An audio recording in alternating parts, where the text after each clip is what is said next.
Hey everyone, hope you're doing well. Thanks for checking out another video. Make sure to check out StarWarsTheory.com and keep blowing up the forums on there. So today we're going to be going over Hayden Christensen explaining his scene after Anakin kills Tusken Raiders. This is probably one of my favorite scenes in all of Star Wars. It really shows Anakin's first step into the dark side and really goes into the psychology of Anakin Skywalker and shows you, if you really think about it, that he's not a bad person. He's just a good person doing bad things out of desperation. We're going to hear from George Lucas, we're going to hear from Hayden Christensen in the book Star Wars Archives by Paul Duncan, 1999 to 2005. So without further ado, let's get on with the interview in the book. Anakin has grown up with no parental influences for the past 10 years of his life, so Obi-Wan has become a father figure for him. He loves him. But at the same time, there's still that resistance because Anakin wants to break free of what he is doing right now, which, I guess, is a theme of all the Star Wars movies. So there is that conflict and animosity between the characters when Obi-Wan won't let him make his own choices. Obi-Wan is the master and I am the Padawan learner, so there are certain things that I can pick up from Ewan because he's already been in my shoes, so to speak. I look at the way he carries himself on set and the way he relates to his surroundings. There are certain mannerisms the Jedi have because they are confident. They also stand on guard, and there is a physicality to them since they are protectors. Hayden goes on to say, "This film is mostly a love story, particularly for my character. When Anakin is introduced in the film, he sees Padme for the first time in 10 years, and that was a very childlike desire and attraction and affection that turns into a much more passionate love. Maybe that frightens Padme a little bit." Yoda predicted that Anakin should not be trained because he has such a strong connection to his mother and would miss his mom. So there's a fear of and longing for love, knowing that it's not going to be there. What's Yoda's line? Fear is the path to the dark side. Fear leads to anger. Anger leads to hate.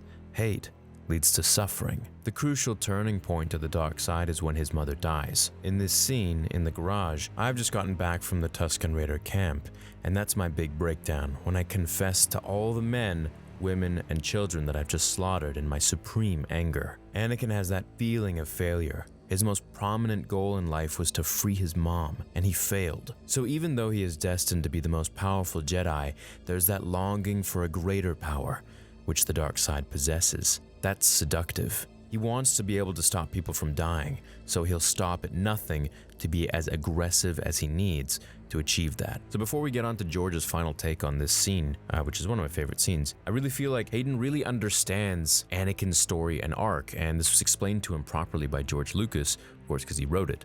But this is something that a lot of people don't see with Anakin, is that he wasn't just some psycho that wanted to go insane. He was just seduced into the dark side. For over 10 years of his life, Palpatine was seducing him and pulling these strings like a little puppet. And every time the Jedi Council made Anakin mad or didn't give him what he wanted or what he needed to save his mother, and in the end big things happened and changed Anakin's life for the worse, like his mother dying, he blamed the Jedi. And of course, Palpatine was right there to pat him on the back and say, "Well, you ever heard the tragedy of Darth Plagueis the Wise?" You know, things like that, to kind of just lead his mind a little bit, that there are other ways to learn what you want to learn. You must not have such a dogmatic view of the Force like the Jedi do. There are other pathways to learn the powers you need to stop your wife from dying, or to stop people from dying, or to reach your potential that you want, that they're holding you back, that they don't trust you. All these little things. I need your help, son. And so Hayden really puts it nicely where he says that Anakin will stop at nothing to be as aggressive as he needs. It's like fighting to stop war. You know what I mean? It's that you're doing basically the inverse of what you're trying not to do. You're doing what you shouldn't be doing. You're doing what you're trying to stop from happening. So Anakin kills in order to save life. It's such a weird oxymoron in that sense, and I feel that Hayden really understands where this character is coming from, that this character in itself is so unbelievably confused. That he's seduced into this, and he wants to be able to stop people from dying, so he stops at nothing to be as aggressive as he needs to be in order to make sure that happens, because the Jedi sure as hell aren't teaching him what he wants to know. So now he kind of has to take it into his own hands and make sure that that aggression is applied to really sink his teeth into having this power. Otherwise, it's going to be too late and people will die. People that he cares for. And that is the tragedy of Anakin Skywalker, the tragedy of Darth Vader. George Lucas goes on to say, Anakin's flaws, like all classic mythological heroes, are the flaws that everybody carries with them. He's struggling with the same issues that everybody struggles with, and that allows him to be human. A good Jedi overcomes those flaws. So this is exactly what Obi-Wan actually overcame.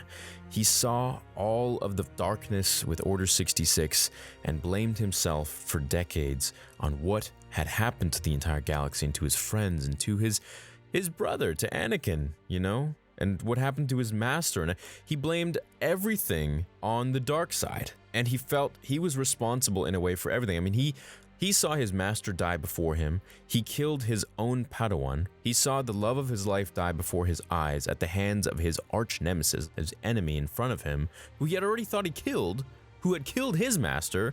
I mean, Obi-Wan's gone through the most pain in Star Wars, I think, than anybody next to Anakin Skywalker. I don't think there is another character that has witnessed more pain and gone through more of a character arc than Anakin and Obi-Wan. And you see, this is the interesting part. If Qui-Gon was alive, Anakin would have succeeded where Obi-Wan had failed him.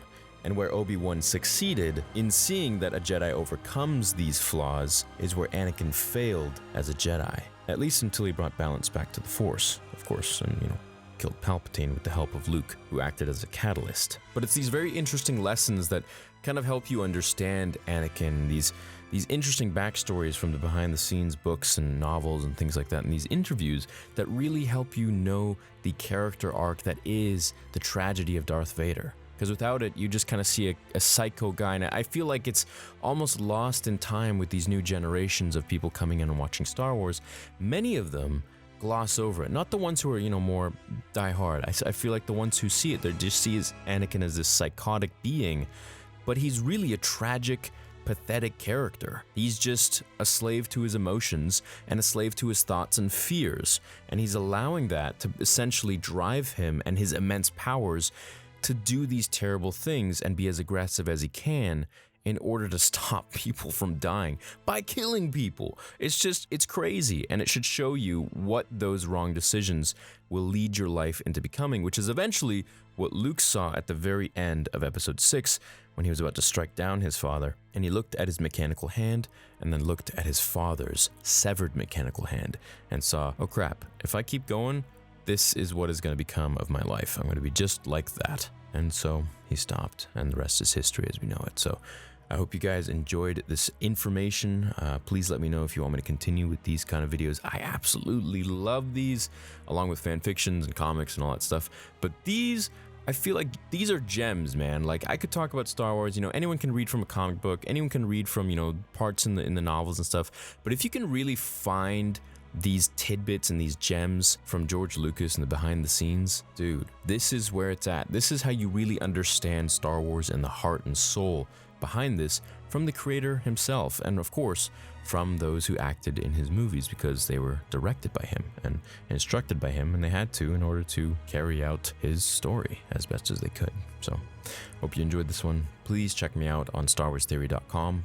Go comment on the forums, and of course on Spotify, where exclusive content is uploaded daily. Yeah, so hope you guys enjoy the content. I love you all. I'll catch you later. Until then, remember, the Force will be with you always, my younger princesses.